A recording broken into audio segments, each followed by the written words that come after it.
বিষণ্ণ হস্তিনাপুরে সন্ধে নেমে এলো, মিলিয়ে যায় আলো। মেঘের ম্যাজিক নিয়ে একটি একটি করে তারা ফুটে উঠছে। সেই কত হাজার বছর আগের থেমে যাওয়া যুদ্ধের আবহ কানে এসে মিলিয়ে যায়। আমরা ম্লান সন্ধ্যায় বিষণ্ণতা নিয়ে আছি, আমাদের মুখে কথা নেই, আমরা স্তম্ভিত। বাতাসের চেয়ে দ্রুত ছড়িয়ে গেছে খবর, মহাবীর অর্জুন নিহত, তিনি শায়িত, তার অশ্বমেধের ঘোড়া আটকে দিয়েছে বন্ধুবাহন। মন্দিরে ঘটে যাওয়া যুদ্ধে পরাজিত পার্থ। আশ্চর্য অলিক এক সন্ধ্যা, আমরা বাকরুদ্ধ। আমাদের সঙ্গে যে মানুষটির গভীর সখ্য ছিল, মানুষটি আজ নেই। আলো আধারের রহস্যে দাঁড়িয়ে রয়েছি আমরা। আমি চিত্রাঙ্গদা, দাঁড়িয়ে রয়েছে মৃত্যুর নেপথ্য নায়িকা উলুপি। উর্বশী, সুভদ্রা এবং পাঞ্চালীও বিষণ্ণতা নিয়ে দাঁড়িয়ে। এত বিনয়ী হতে পারেন এই মানুষটি, যার সৌচি আকৃতি হিমালয় সদৃশ। সেই পার্থ এত বিনয়ী, এত আত্মবিশ্বাসী।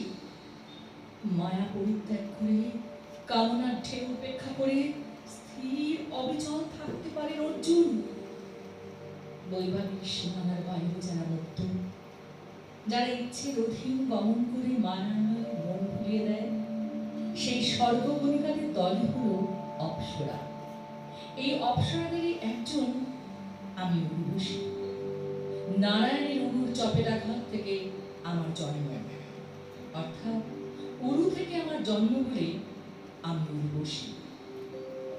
নারায়ণ ঋষি আমাকে ইন্দ্রের সন্তোষের জন্য পাঠিয়ে দিলেন। ইন্দ্রের প্রতি আমি নিবেদিত, আর ইন্দ্রই হলেন অর্জুনের পিতা। নাচে গানে আমি মাতিয়ে তুললাম স্বর্গ। অমরাবতীতে তখন শ্রেষ্ঠ অপ্সরা হল উর্বশী। ইন্দ্রের সবার সেরা নর্তকী উর্বশী।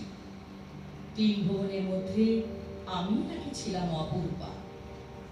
আমাকে দেখে কামনা করেনি এমন প্রায় কেউ ছিল না। মহাদেবকে সন্তুষ্ট করে অর্জুন স্বর্গে এসে ইন্দ্রের সঙ্গে দেখা করার সুযোগ পেল। দৃপ্ত অর্জুন ইন্দ্রের সভায় এসে দেখলেন অপ্সরাদের। খানিকটা লজ্জিত তিনি, কি বলবেন ভেবে পেলেন না। অর্জুনের এমন চেহারা, দৃঢ় ভঙ্গি, তেজস্বী মুখমণ্ডল দেখে অপ্সরাদের দল উৎসাহী আলাপের জন্য। অর্জুন বিস্ময় নিয়ে আমার দিকে তাকিয়ে থাকলেন।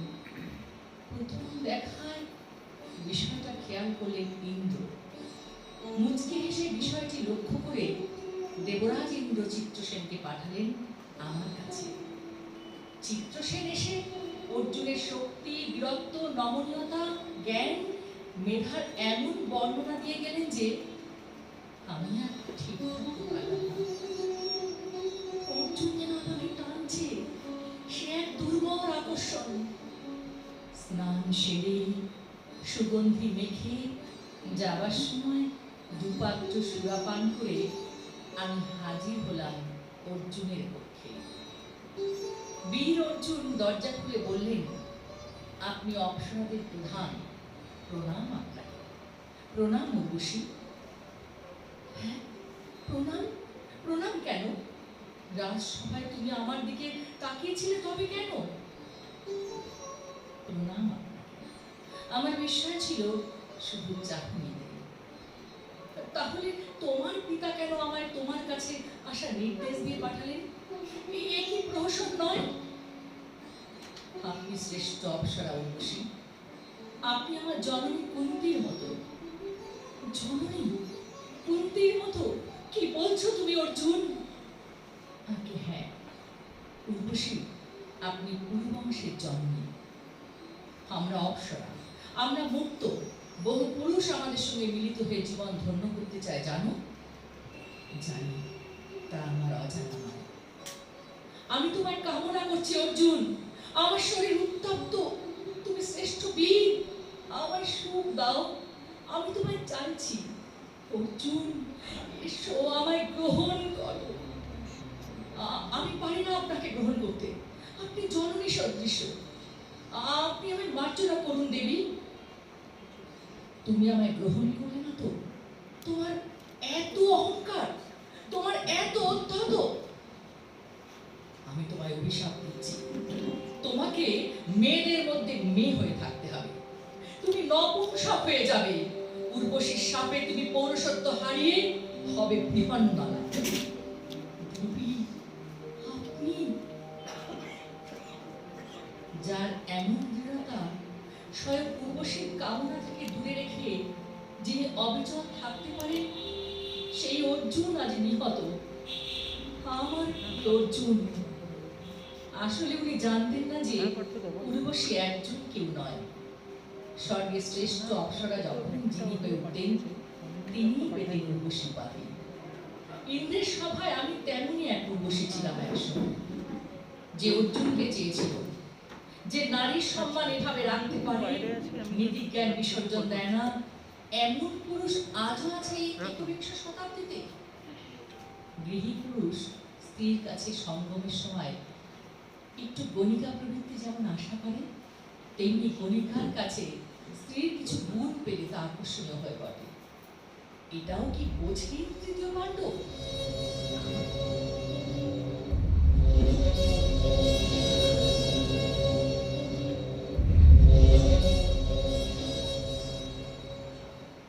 অর্জুন নিহত হয়েছে নাকি আমার জন্য, এই অভিযোগ রটে গেছে চারিদিকে। উলুপি, হ্যাঁ, আমি নাগকন্যা উলুপি বভ্রুবাহনকে প্ররোচিত করেছি তার পিতার বিরুদ্ধে অস্ত্র ধারণের জন্য, কিন্তু আমি কোনো অন্যায় করিনি। হ্যাঁ, দ্রৌপদী হয়তো আমাকে ভুল ভেবেছে, চিত্রাঙ্গদা আমাকে তিরস্কার করবে, উর্বশী আমাকে অভিশাপ দিতেও পারে। উত্তরা, উত্তরা তো পারলে আমাকে, কিংবা সুভদ্রা, সুভদ্রা বলতেও পারে আমি স্বামীর প্রাণ কেড়েছি। কিন্তু না, তা নয়, তা নয় দ্রৌপদী, তুমি অন্তত আমাকে ভুল বুঝো না।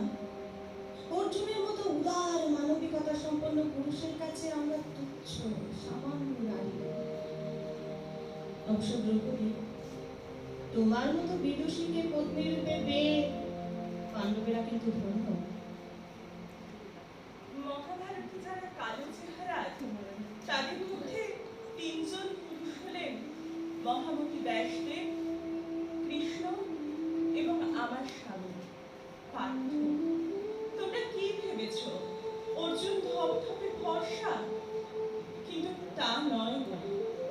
আর মহাভারতের কালো চেহারার দুজন নারীর মধ্যে আমি একজন, আমি দ্রৌপদী। আর কালো ছিলেন ধীবর কন্যা সত্যবতী। অর্জুনের নিহত হবার সংবাদ পেয়ে আমি কাঁদিনি, আমি শোকে দুঃখে পাথর হয়ে বসে আছি। আমি জানি সবই মায়া, কিন্তু বিশ্বাস করো, আমি অর্জুনকে খুব ভালোবেসেছি। ওর মতো এমন মানুষ হয় যে তার নিজের প্রিয় স্ত্রীকে অন্য সকলের মধ্যে ভাগ করে নিতে পারে? সে কি সাধারণ এক পুরুষ? সে কি শুধুই বীরশ্রেষ্ঠ অর্জুন? বেদির আগুন থেকে আমার জন্ম, আমি কালো, তাই আমি কৃষ্ণা। অথচ আমার মতো ব্যক্তিত্বময়ী নাকি আর কেউ নেই। আশ্চর্য সংবাদ পাই আমার সম্পর্কে। কালো মেয়ের বিবাহ হওয়া যেখানে দুরস্ত, সেখানে কালো মেয়ে বেছে নেবে তার পছন্দের পুরুষকে। তাহলে কথা স্বীকার করতেই হয়, নারী তার উজ্জ্বলতা প্রকাশ করে তার গুণে, তার রঙে নয়। নারী স্বাধীনতার সেই উষা লগ্নে আমি এসেছিলাম। একসময় পাঞ্চাল রাজ্যের দিকে পাণ্ডবেরা যাত্রা শুরু করেছিলেন ভিক্ষার আশায়। এসে দেখলেন চারিদিকে সাজো সাজো রব, দ্রৌপদীর স্বয়ম্বর সভা। কে নেই সেই সভায়? কেউ এসেছে মজা দেখতে, কেউ এসেছে কালো মেয়েকে জয় করতে।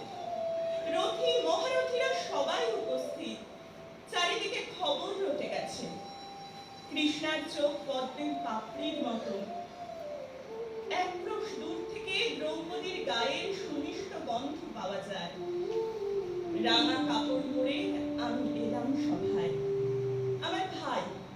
আমার ভাই ধৃষ্টদ্যুম্ন সবাইকে উদ্দেশ্য করে ধনুক দিয়ে বললেন, ওই নীলচক্ষু এই বাণ দিয়ে যে লক্ষ্য ভেদ করতে পারবে তাকে বরণ করবে তো। কৃষ্ণা কেউই পারল না। অবশেষে তুমি এগিয়ে এলে অর্জুন। তোমাকে দেখে ব্যঙ্গ ভেসে এলো, কটাক্ষ শোনা গেল। ব্রাহ্মণ বেশে অর্জুনকে ধনুক হাতে নিতে দেখে অট্টহাসিও শোনা গেল।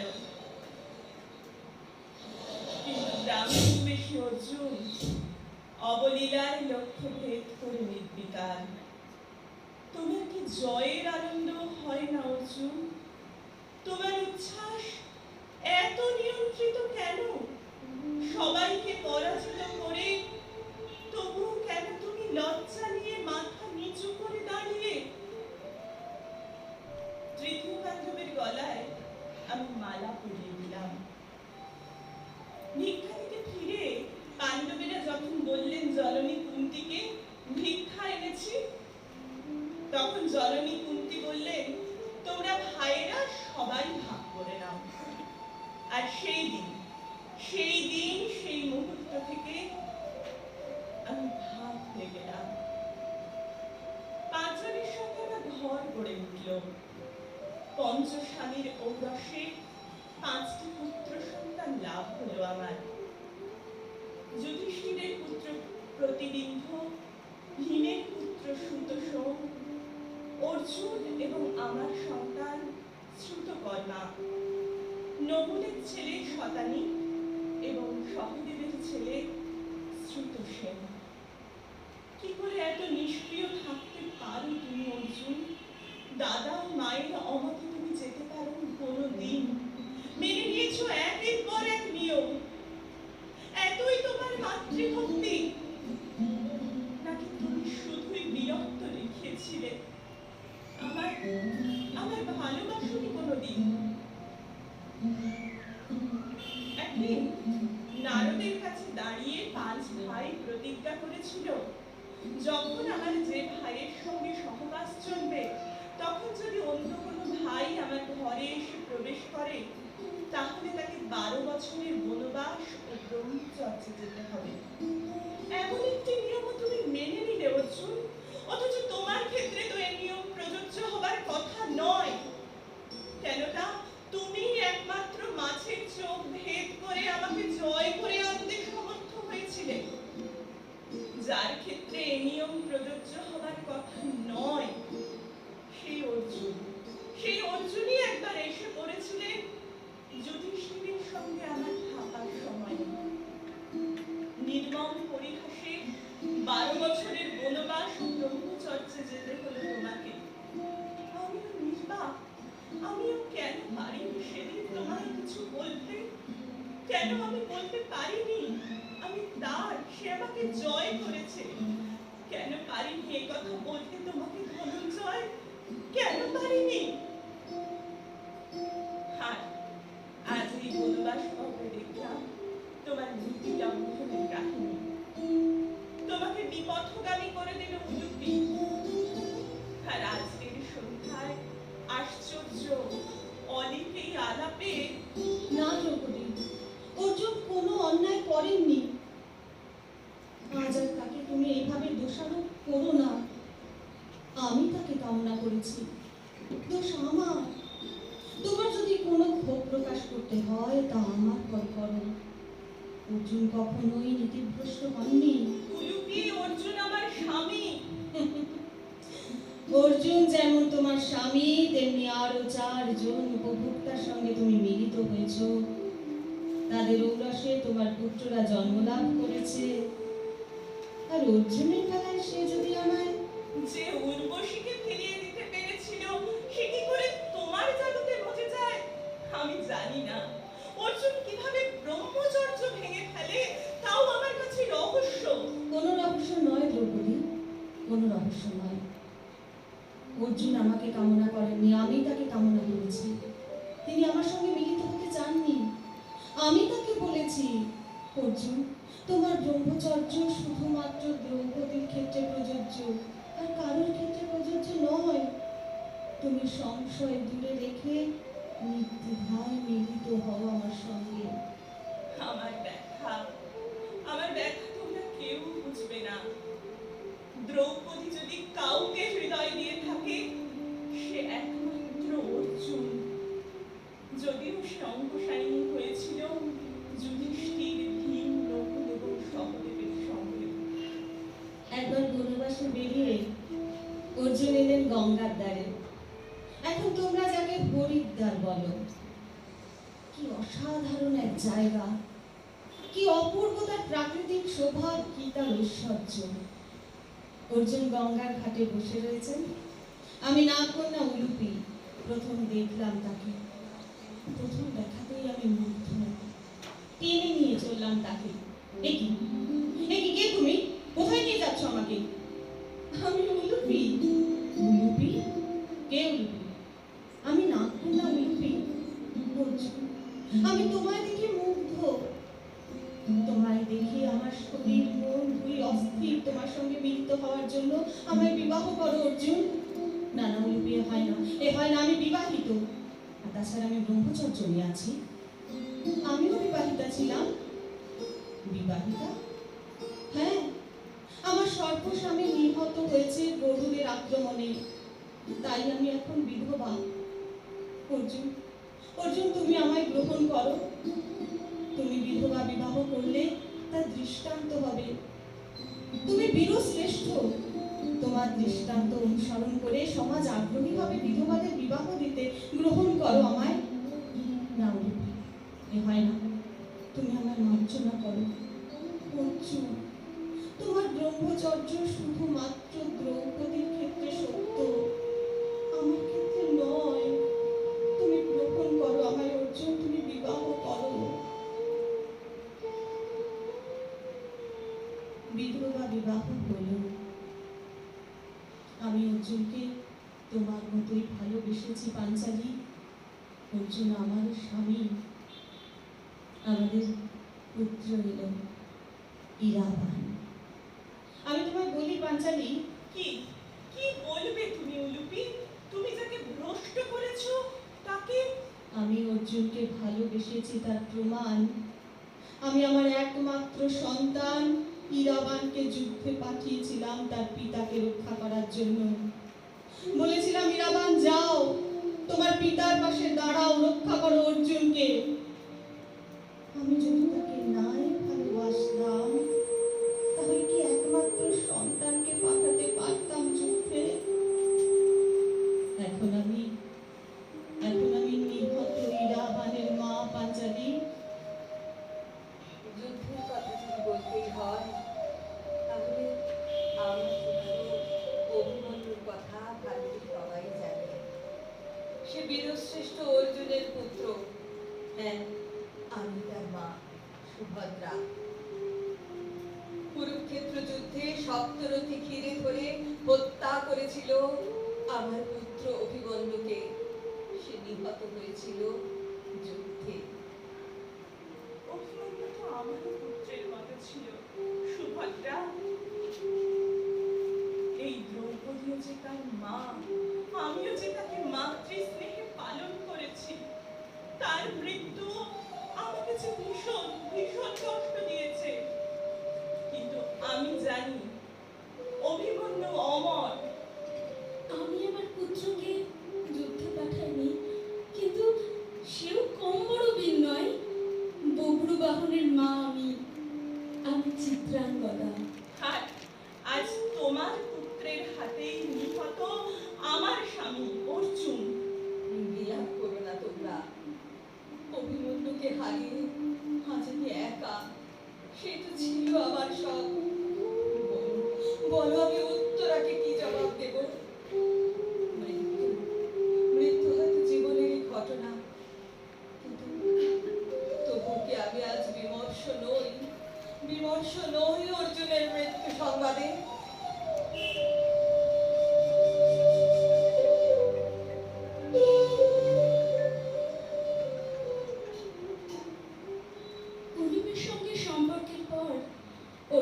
অঙ্গবঙ্গ কলিঙ্গ ঘুরে দক্ষিণ পশ্চিমে এলেন।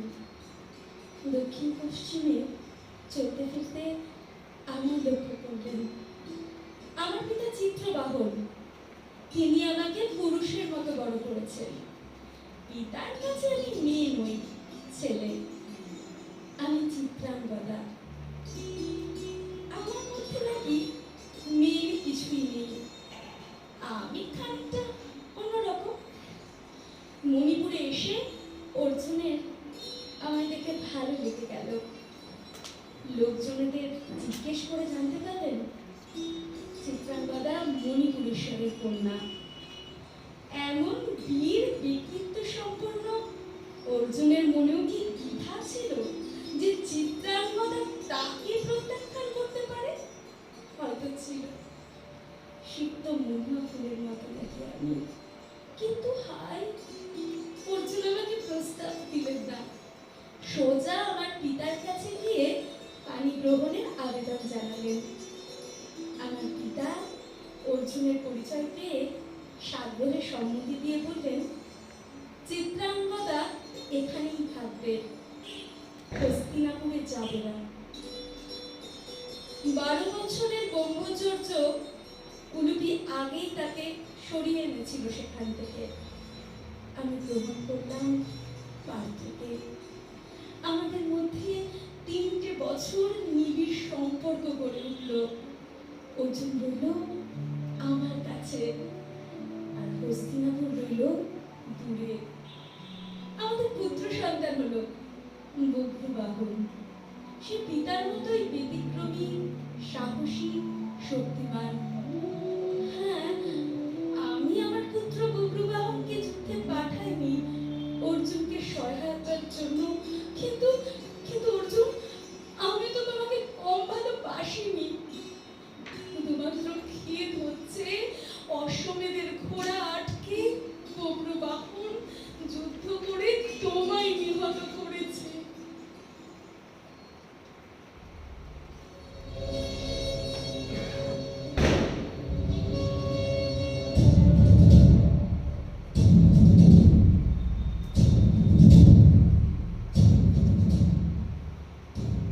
আমি কৃষ্ণের আপন না হলেও কৃষ্ণ আমায় অত্যন্ত স্নেহ করতেন। অর্জুন বনবাস পর্বে উলুপীয় চিত্রাঙ্গদা পর্ব শেষ করে প্রভাসে এলেন। অর্জুন প্রভাসে আসছেন শুনে কৃষ্ণ আনন্দে আত্মহারা। উভয়ের সাক্ষাতের পর দুজনে চললেন রৈবতক পর্বতে। ওদের বন্ধুত্ব দেখে আমরা স্তম্ভিত, আমরা বিস্মিত। আমি শুধু চেয়ে থাকি মানুষটির দিকে, শুধু চেয়ে থাকি। এত আর শক্তি, তার কোনো প্রকাশই নেই, অহংকারী। তিনি রয়ে গেলেন কৃষ্ণের ঘরে। অর্জুন প্রভাসে থাকাকালীনই আমাদের উৎসব এসে গেল। রৈবতক সেজে উঠল, আমরা উৎসবে যাচ্ছি। আর এই উৎসবের সাজে সাজে রবের মাঝখানে অর্জুন আমার প্রতি আকৃষ্ট হয়ে পড়লেন। তিনি এক দৃষ্টি চেয়ে আছেন, চোখ ফেরাতে পারছেন না। বিষয়টি কৃষ্ণ লক্ষ্য করলেন। আমি লজ্জিত।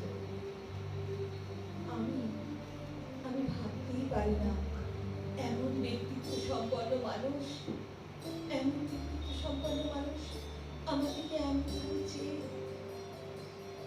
অর্জুন বললেন,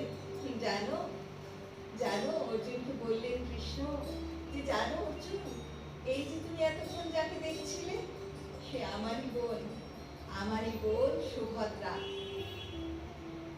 আমার বোন ছিল, কিন্তু দ্রৌপদীর মতো রূপবান ছিল না। আমি শান্ত, আমি ধীর, আমি নরম, আমি আত্মনিয়ন্ত্রণ থাকি। আমার স্নিগ্ধতা নাকি আমার স্বর্ণালী শরীর, কি দেখি তুমি আকৃষ্ট হয়েছিলে অর্জুন? কৃষ্ণ বললেন, স্বয়ংবর সভা হলে সুভদ্রা তোমার গলায় মালা নাও দিতে পারে। তাই তোমার উচিত ক্ষাত্র ধর্ম পালন করে সুভদ্রাকে হরণ করে নিয়ে যাওয়া। কিন্তু হরণের উপায় ও উপকরণ নিয়ে কৃষ্ণ নীরবে রইলেন। আবার আমার দাদা কৃষ্ণ অর্জুনকে বাধাও দিলেন না। আমি জানতাম না যে এমন প্রতিভা সম্পন্ন ধনুর্ধর, পৃথিবীর অন্যতম শ্রেষ্ঠ ধনুর্ধর আমার জন্য এমন প্রতীক্ষা নিয়ে থাকতে পারেন। আমাদের উৎসব শেষ হলো। আমরা যখন ফিরে যাচ্ছি, অর্জুন আমায় রথে তুলে নিলেন।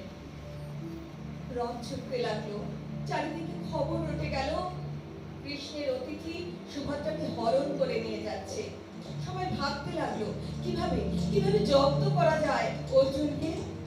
সবাই স্থির করলো যুদ্ধ হোক, অতিথিকে বুঝিয়ে দিতে হবে, অতিথিকে এই অভব্য আচরণের উচিত শিক্ষা দিতে হবে, তাকে বুঝিয়ে দিতে হবে যে অন্যায়। কৃষ্ণ নীরব, আর আমার নিজের দাদা বলরাম চূড়ান্ত উত্তেজিত।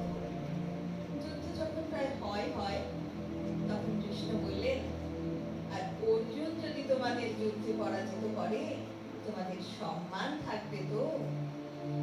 তার চেয়ে বড় মিষ্টি কথাই ফিরিয়ে আনো, সেটাই হবে শ্রেষ্ঠ উপায়।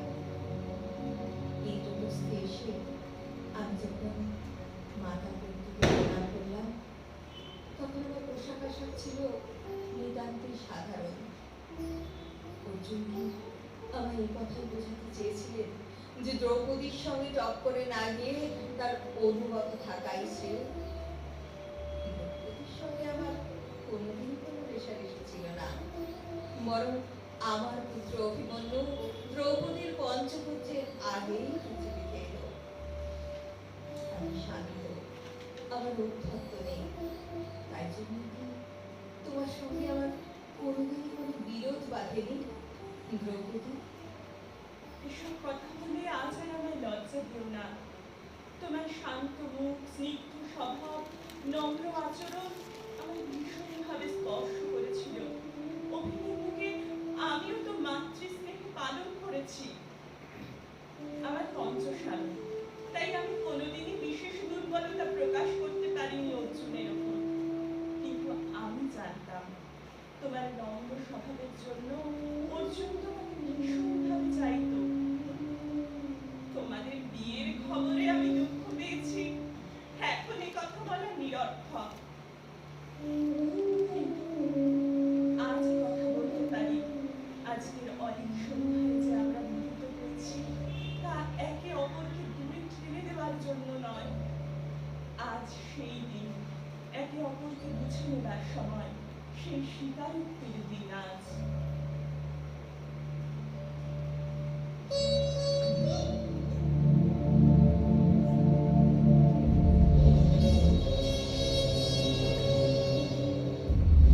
আজ তোমায় জবাব দিতে হবে উলুপি, কেন তুমি বব্রুবাহনকে যুদ্ধ করার প্ররোচনা দিয়েছিলে? কেন নিহত হলো অর্জুন? মানুষটিকে আমি শ্রদ্ধা করি, তিনি জোর করে কাউকে ভোগ করেননি বীর হওয়া সত্ত্বেও। কিন্তু আমার এই কথা বলতে দ্বিধা নেই, অর্জুন নারী প্রিয় ছিলেন। এভাবে দেখো না পাঞ্চালী, তুমি 4 জনকে নিয়েছিলে আর অর্জুন বনবাসে। সে কি অন্যায় করেছিলেন? না, করেন। তার সংযম যথেষ্ট, তার ভদ্রতা অতুলনীয়, তার সহিষ্ণুতা ইতিহাস প্রসিদ্ধ। সে বীর, তবু শক্তির অপচয় করেননি। না হলে উর্বশীকে তিনি প্রত্যাখ্যান করেন। তাহলে কেন তিনি জড়ালেন একের পর এক সম্পর্কে? অভিমানী দ্রৌপদী, বড্ড অভিমানী। অসম্ভব ভদ্রতায় পরিবারের মুখের উপর একটা কথাও বলতে পারেননি। এককভাবে তোমাকে না পাওয়ার বেদনা প্রশমিত করতে এই আয়োজন।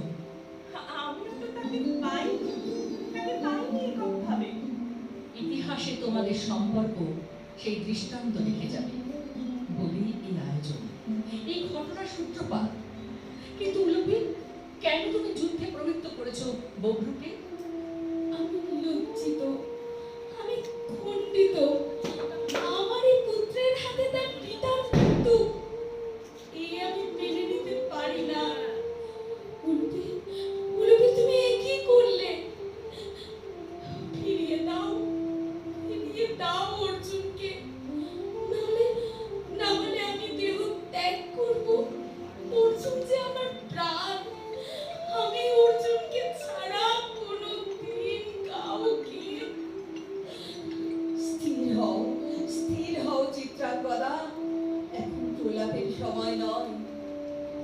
কুরুক্ষেত্র যুদ্ধের পর অশ্বমেধের ঘোড়া আটকে দিয়েছে বন্ধু।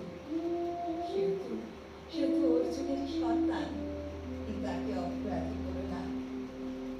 আমার মুখে এখনো অভিমত শোক বাজছে। থামাও তোমার প্রলাপ।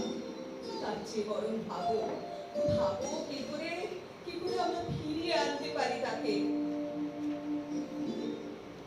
তোমরা সবাই ভাবছো আমি অর্জুনকে কম ভালোবেসেছি। আমি চেঁচিয়ে বলবো, আমি অর্জুনকে ভালোবেসেছি বলেই বভ্রুকে প্ররোচিত করেছি তার পিতার বিরুদ্ধে যুদ্ধ করার জন্য। কেন কেন কেন করেছো তুমি? অশ্বমেধের ঘোড়া যখন মণিপুরে এলো তখন বভ্রু চিনতে পারল তার পিতাকে। অর্জুন বললেন, বভ্রু ঘোড়া আটকাও।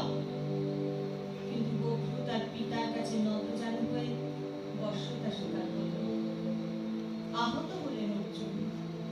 বললেন, বভ্রু আমি তোমার পিতা হয়ে বলছি যুদ্ধ করো, যুদ্ধ করে জয়ী হও। কিন্তু না, বভ্রু তার পিতার বিরুদ্ধে গেল না।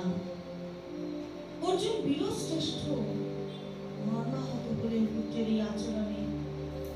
বললেন, বভ্রু আমি তোমার পিতা নই এখন।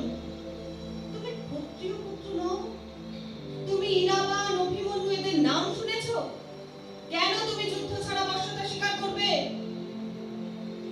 তারপর আমি বভ্রুকে বলেছি, যাও বভ্রু, তোমার পিতা যা বলছেন তাই করো।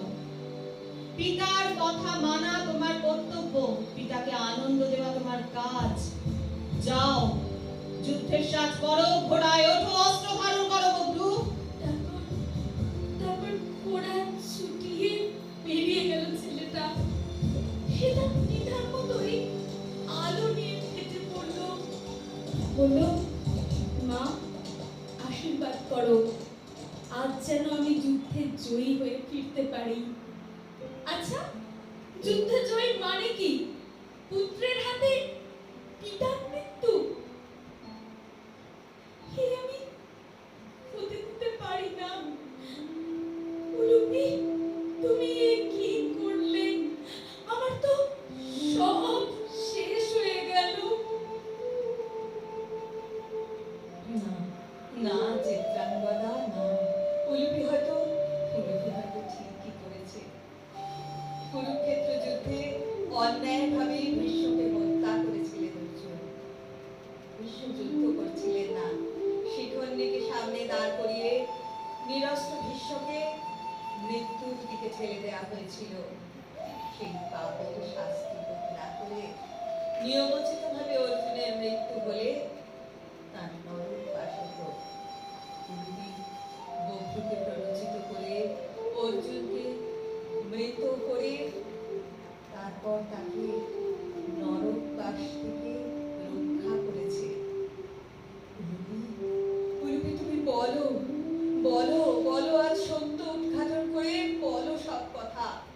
না হলে তো তুমি চিরকালের মতো অপরাধী থেকে যাবে সবার কাছে, দ্রৌপদীর কাছে, চিত্রাঙ্গদার কাছে, উর্বশীর কাছে, এমনকি আমার কাছে।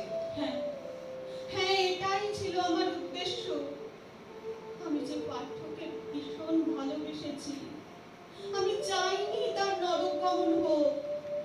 তাই ভবিতব্য জেনেই আমি বভ্রুকে প্ররোচিত করেছিলাম তার পিতার বিরুদ্ধে অস্ত্র ধারণের জন্য। আমি বভ্রুর মায়ের মতোই আমার মৃত ইরাবানের রূপ দেখতে পাই যে বভ্রুর মধ্যে। ফিরিয়ে দাও, ফিরিয়ে দাও আমার অর্জুনকে, ফিরিয়ে দাও, নাহলে আমি দেহ ত্যাগ করব। আমি নাগনন্দিনী উলুপি। এই নাও বভ্রু, সঞ্জীবন মণি। যাও, তোমার পিতার বুকের ওপর স্থাপন করো এই মণি। আবার জেগে উঠবেন অর্জুন।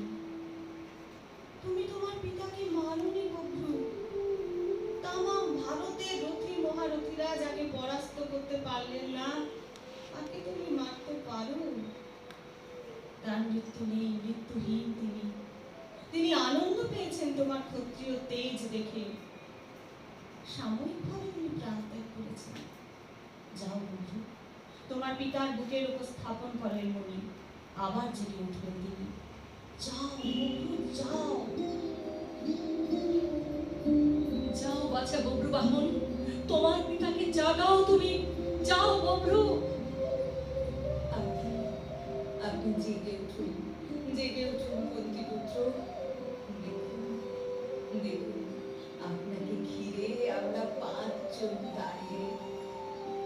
নির্জন সন্ধ্যায় হয়তো আমাদের কোনো দিন দেখা হতো না, যদি না এমন একটি ঘটনা ঘটে যেত। আমি সুভদ্রা, চিত্রাঙ্গদা, উলুপি তোমার দিকে আজীবন তাকিয়ে আছি অর্জুন। কেন কেন তুমি এত অভিমানী?